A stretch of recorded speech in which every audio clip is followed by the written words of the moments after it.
All right, let's integrate sine between 0 and pi. Sketch that out real quick with me. So sine between 0 and pi is just half a wavelength. What do we think the integral is going to be? Let's do a quick lower bound. Well, the area should be positive, so lower bound of 0 is good. And we really can't improve on that because the function has 0 height. Then what do we think for an upper bound? Well, sine gets up to 1. And so our upper bound would be a height of 1 and a width of pi minus 0. So altogether that's just pi. And then for a guess, that would be halfway between here, right? So our guess would be 0 plus 0 for the lower bound, pi for the upper bound over 2, or pi over 2, which is about 1.57. Based on the way I drew it, and I think I'm reasonably accurate here, does it look like our guess is going to be higher or lower than the true value of the curve? You might be getting tired of this whole guessing game, but it's actually related to some other important stuff, so I want to keep us thinking about that.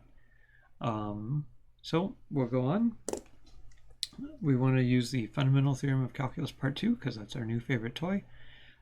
So what's the antiderivative of sine? It's negative cosine, right? And we're doing that from 0 to pi. So what can we say there? Well, this integral, this notation means plug in the pi to negative cosine, plug in the 0 to negative cosine, and subtract them. So I'd say it's negative cosine of pi minus negative cosine of 0. That looks fun. What is cosine of pi? Got to think about that. Cosine of 0 is 1, cosine of pi is negative 1. What is cosine of 0? It's 1. So altogether we have minus minus 1 minus minus 1, which turns out to be 1 plus 1, which is 2. Does that work with our upper and lower bound? Can you see how we might have accidentally flipped a plus or a minus in there? There's all kinds of stuff going on. We'd hope that our answer here matches our upper bound, lower bound guess. So does that work with our lower bound? Yep, our lower bound was 0. We got a positive answer. So does it work with our upper bound? Our upper bound was pi, which is bigger than 2. Yep. And is 2 roughly equal to our guess of 1.57? Close enough. So our guess is good enough, or it's close enough to our guess. And the true value was of 2 was larger than our guess.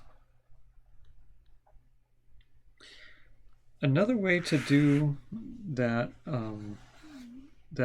plugging in, we can start again with minus cosine of x from 0 to pi. This minus is multiplying by minus 1, and this is just a short way of writing a subtraction. You can move a multiplication outside of a subtraction if it's on both terms. So I can put the minus out here, cosine x from 0 to pi. So then I get minus. Now plug the pi into the cosine, you get cosine pi. And then the subtraction, because we're doing this at both ends and subtracting, so you get cosine of 0. So you get minus cosine of pi is negative 1, minus cosine of 0 is 1, so you get minus 2, which is plus 2. All right, so you really got to be careful with all your minuses. You got to be careful saying what's cosine of 0. It's tempting to say it's 0, but it isn't. It's 1. And that's more practice.